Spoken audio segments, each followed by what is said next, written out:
de bâillonner, littéralement, de censurer, ou en tout cas d'essayer par la procédure de censurer, un peu comme précisément comme M. Onana mentionne aussi quant à son propre travail, des débats publics et qui sont éminemment publics et qui concernent autant des Africains que des Occidentaux. Et c'est là-dessus que mon intervention visait spécifiquement, que je cherchais, que j'espérais intervenir. C'est-à-dire que de tous les apports qui ont pu être mis d'avant de la part de chacun des intervenants ce soir, ce qu'on retient, c'est qu'il y a énormément, entre autres, de pays qui sont impliqués, des pays autant africains, donc c'est comme on le sait, un conflit régional, que des puissances du Nord, qui sont des puissances ou des semi-puissances, ou des puissances en devenir, comme le Canada notamment, quant à l'industrie extractive en particulier, puisque, on le sait, le Congo est extrêmement riche en ressources naturelles. C'est un très long de préciser, mais on viendrait quand même de le faire. Et donc ce que je veux dire, c'est que la question du Congo et la question de notre implication citoyenne, elle concerne vraiment autant les citoyens du Nord que du Sud, que parce que précisément les acteurs se retrouvent sous des formes distinctes soit bâillonner des acteurs qui essaient de faire en sorte que ces questions soient mises dans l'espace public, soit à commettre donc des éventuels crimes qui sont de l'ordre de la négation qu'on ne peut donc pas, qu'on peut de moins en moins répertorier et soumettre au débat public dans le monde occidental. Et donc la réponse politique à cette réalité qui est structurelle et qui est globale, c'est littéralement au Nord comme au Sud de se réinvestir de nos prérogatives de citoyens, c'est-à-dire de s'organiser, de continuer à réaliser des recherches et de mettre de la pression sur nos gouvernements, en particulier en ce qui concerne les décisions qu'ils prennent dans des instances qui ne sont pas démocratiques et qui sont post-nationales, comme Banque mondiale et FMI, les accords de libre-échange, éventuellement certaines ententes qui sont faites au sein de l'Union européenne. Donc, voilà, je suis désolée pour la longueur de ce commentaire. Merci. Nathalie Victor du Burundi. 3 questions précises. Je commence par le journaliste camerounais. Qui a fait que les Hutus rwandais et les Congolais ont été insouciants, voire indifférents, au premier génocide réalisé dans le pays du Grand Lac, au Burundi, en 1972, quand on a massacré les Hutus. Ça, c'est la première question. La deuxième question pour le professeur, notre professeur d'économie. Donc, le plan climat des Grands Lacs, des Tutsis, comment vous l'associez à votre vision capitaliste de la chose, y compris des pays des Grands Lacs? Merci. Troisième question pour l'américaine. Clinton a participé à mettre les Tutsis rwandais Kagame au pouvoir, et Clinton a participé à mettre, entre guillemets, les Hutus au Burundi au pouvoir via les accords d'Arusha. Donc, comment vous voyez cette dualité? Merci. Je vais essayer de faire bref. J'ai une question de Sonana.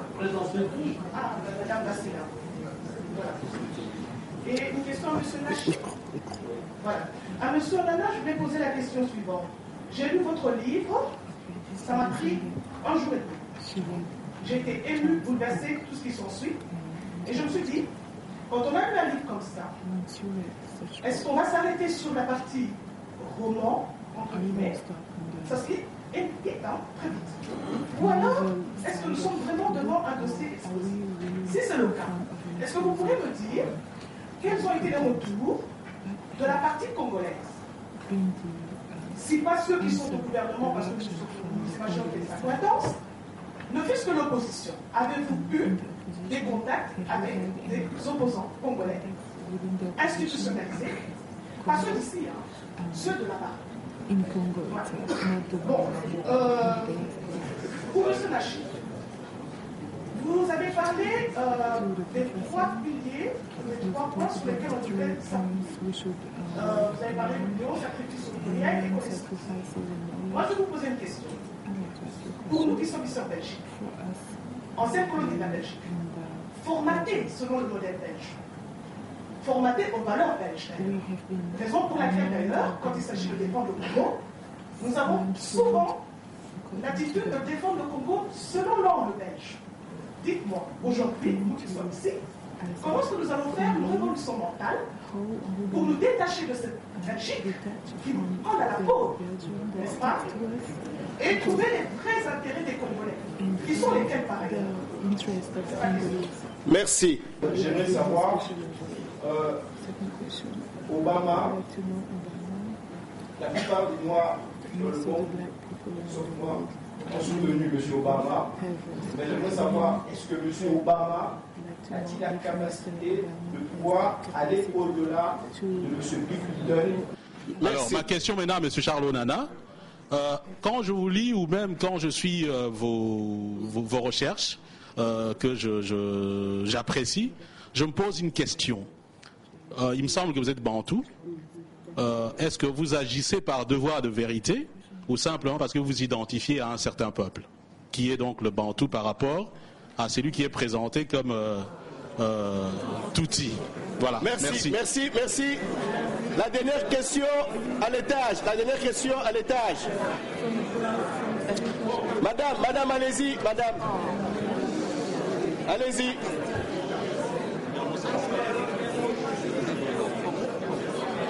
La dernière question et on répond.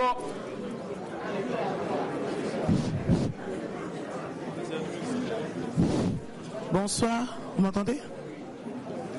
Allez-y, madame, allez-y. Bonsoir, vous m'entendez? Voilà, je suis le docteur Kidi Chobangala Isabelle et ma question s'adresse à Monsieur Nachi. Connaissance, sacrifices, union. Je m'adresse également à Madame Makiné et je m'adresse aussi à Monsieur Onana. Vous avez donné les pistes de solution, une piste de solution incontournable. C'est celle de faire un lobbying dans la société des différents pays dont les acteurs sont impliqués dans le processus de la balkanisation du Congo.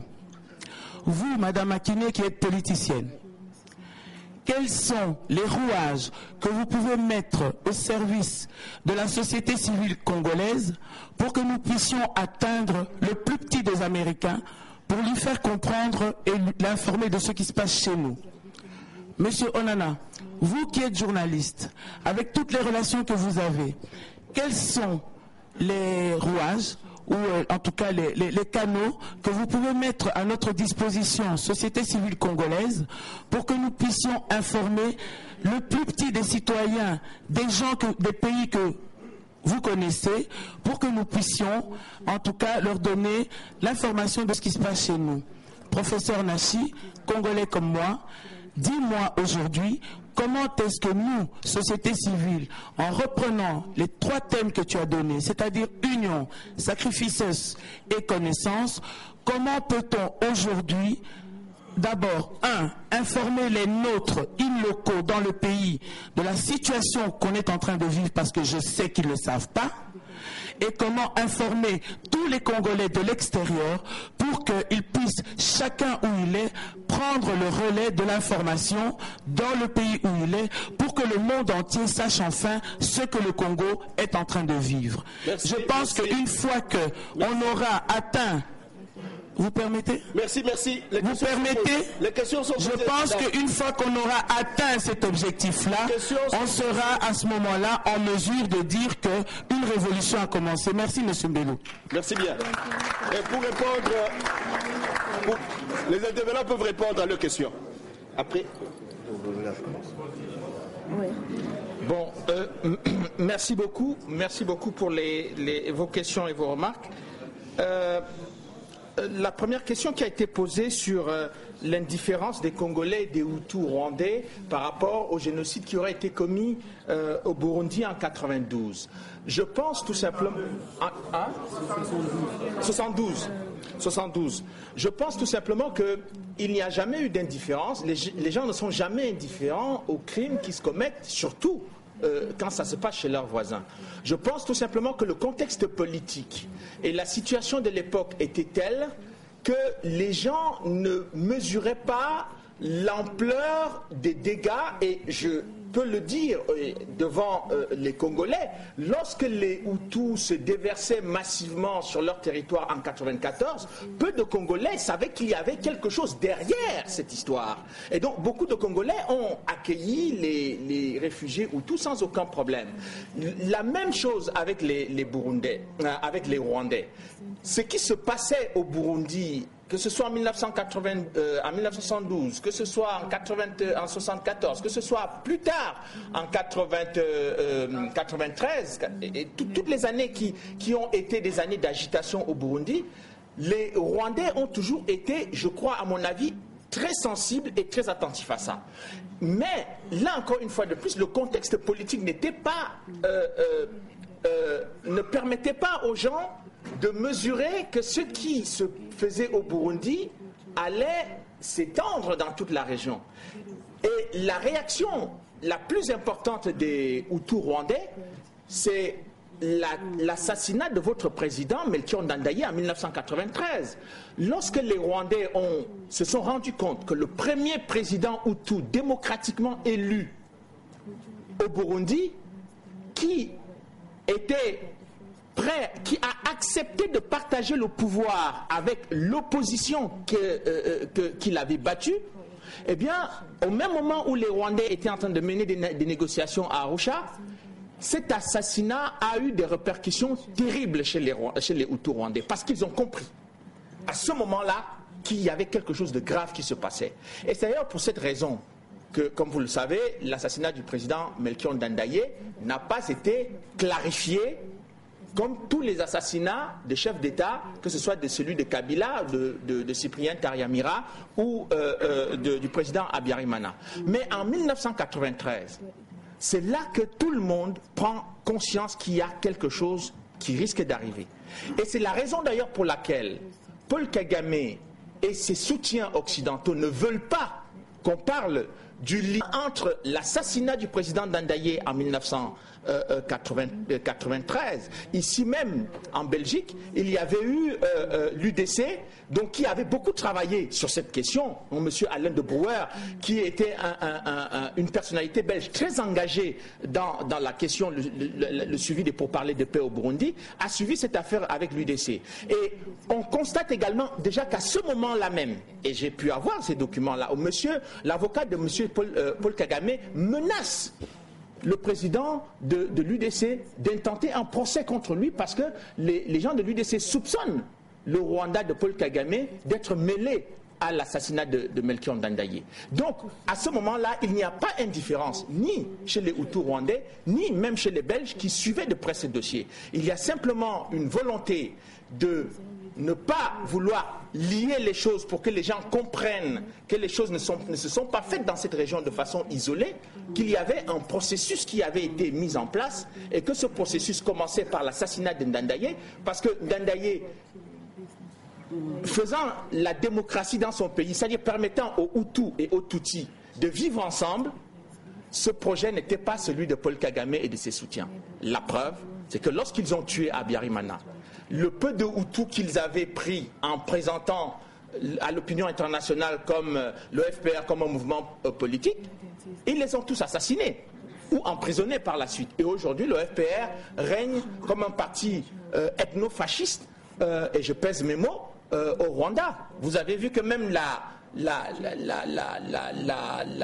l'opposante Hutu qui est allée pour se présenter aux élections là-bas est obligée de chercher asile à l'ambassade de Grande-Bretagne, etc., parce que sa sécurité est menacée. Donc, je ne pense pas qu'il y a eu indifférence. Je pense tout simplement que les gens n'avaient pas toutes les données nécessaires pour apprécier le processus qui était enclenché. Mais je crois aujourd'hui que tous les Congolais, que ce soit les Congolais, les Rwandais, les Burundais, et même d'autres Africains sont déjà conscients que ce qui est en train de se passer dans la région des Grands Lacs va bientôt aussi toucher le Soudan. Et la question relative à savoir si je suis en contact avec des